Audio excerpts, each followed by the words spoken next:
ప్రముఖ ఆధ్యాత్మిక క్షేత్రం తిరుపతిలోని చారిత్రక శ్రీ గోవిందరాజు స్వామివారి ఆలయంలో దొంగ చోరీకి విఫలయత్నం చేశాడు. 9 గంటలకు స్వామివారి ఏకాంత సేవ తర్వాత ఆలయంలోనే ఉండిపోయాడు దొంగ. అనంతరం ఆలయంలోని అన్ని హుండీలు తెరిచేందుకు ప్రయత్నించాడు. అయితే ఏ హుండీ తాళాలు తెరుచుకోలేదు. దీంతో సదరు దొంగ ప్రయత్నాలు ఫలించలేదు. అయితే దొంగ కదలికలన్నీ సీసీటీవీ కెమెరాలో నిక్షిప్తమైపోయాయి. రాత్రంతా దొంగ ఆలయంలోనే ఉన్నట్లుగా సీసీ ఫుటేజ్లో తెలుస్తోంది. అయితే రాత్రంతా దొంగ ఆలయంలో ఉన్న భద్రతా సిబ్బంది ఏమాత్రం గుర్తించలేకపోవడం తీవ్ర విమర్శలకు తావిస్తోంది. గతంలోనూ ఇదే దొంగ గోవిందరాజస్వామి ఆలయంలో కిరీటం కాజేసినట్టు తెలుస్తోంది.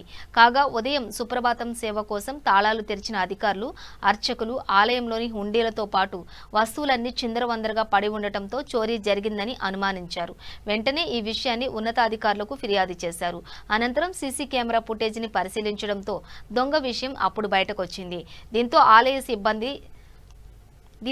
సిబ్బంది ఫిర్యాదు మేరకు గోవిందరాజస్వామి ఆలయం వద్దకు చేరుకున్న తిరుపతి అర్బన్ క్రైమ్ పోలీసులు సీసీటీవీ ఫుటేజ్ ఆధారంగా దొంగను గుర్తించే పనిలో ఉన్నారు. ఏకంగా ఎంతో పటిష్టమైన దుర్భేద్యమైన గోవిందరాజస్వామి ఆలయంలో చోరీ వ్యవహారం స్థానికంగా సంచలనం రేపింది.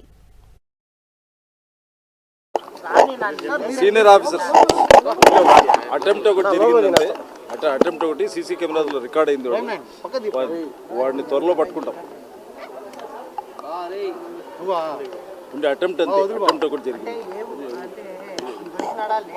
దొరకలేదు, ఇంకా దొరకలేదు. అటెంప్ట్ అయితే జరిగింది. ఓన్లీ అటెంప్టే, ఏ ఒక్క సింగల్ రూపాయి కూడా పోలేదు. అటెంప్ట్ ఒకటి జరిగింది. లేదు, వాడు ఏదో రాత్రి కొంచెం మెంటల్లీ కొంచెం ఎదిరినట్టున్నాడు. వాడు లోపలే ఉన్నట్టున్నాడు. లోపలే పోయి రాత్రి అటెంప్ట్ చేసినాడు. మళ్ళీ ఉదయం వెళ్ళిపోయినాడు. లేదు, ఎవరిని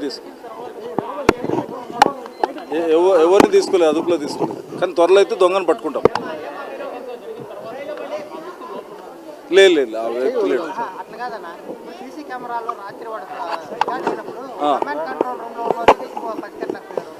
అంటే ఇక్కడ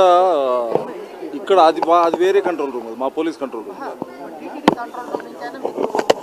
అది వాళ్ళు ఒక్కసారి వెరిఫై చేసి చెప్తారు.